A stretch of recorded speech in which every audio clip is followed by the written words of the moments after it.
கிறிஸ்துவில் பிரியமானவர்களே, ஆண்டவராகிய இயேசு கிறிஸ்துவின் நாமத்தினாலே நம்முடைய நிஜம் தொலைக்காட்சி நேயர்கள் அனைவருக்கும் இனிய புத்தாண்டு நல்வாழ்த்துக்களை தெரிவிக்கிறேன். இந்த புதிய ஆண்டு உங்களுக்கு ஆசீர்வாதமான ஆண்டாக கர்த்தர் மாற்றி கொடுப்பாராக. இந்த வருஷத்தின் முதல் நாளிலையும் இந்த விசேஷித்த வார்த்தை நிகழ்ச்சி மூலமாக உங்களோடு கூட ஒரு வேத வசனத்தை சொல்லி நம்ம ஜெபிக்க போகிறோம். வேதத்தை திருப்பிக் கொள்ளலாம். சகரியாவின் புஸ்தகம் 2ஆம் அதிகாரம் 8ஆம் வசனத்தில் ஆரம்பத்தில் இவ்வாறாக சொல்லப்படுகிறது, பிற்பாடு மகிமை உண்டாகும் என்று சேனைகளின் கர்த்தர் சொல்லுகிறார் என்று வேதவசனம் சொல்லப்பட்டிருக்கிறது. வாழ்க்கையில் மகிமை இழந்திருக்கிறீங்களா? குடும்ப காரியங்களில் மகிமையை இழந்து போய் இருக்கிறீங்களா? படித்த படிப்புக்கேற்ற ஒரு மகிமையை இழந்து இருக்கிறீங்களா?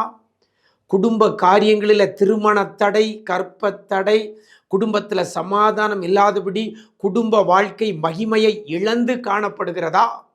உங்கள் சரீரத்தில் ஆரோக்கியத்தை இழந்து காணப்படுகிறீங்களா?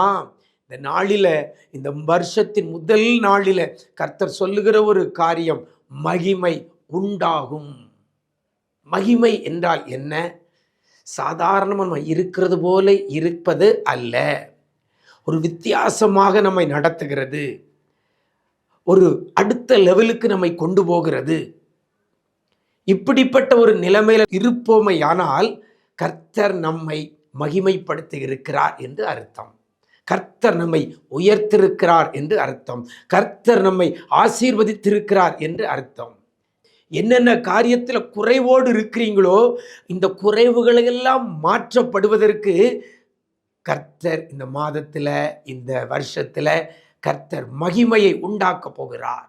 கர்த்தர் மகிமையாய் இருப்பாரேயானால் நம்முடைய வாழ்க்கையில் ஒரு பாதுகாப்பு உண்டாகும். இதே அதிகாரத்தில் 5ஆம் வசனம் சொல்கிறது, நான் அதற்கு சுற்றிலும் அக்கினி மதிலாயிருந்து அதன் நடுவில் மகிமையாய் இருப்பேன் என்று கர்த்தர் சொல்கிறார்.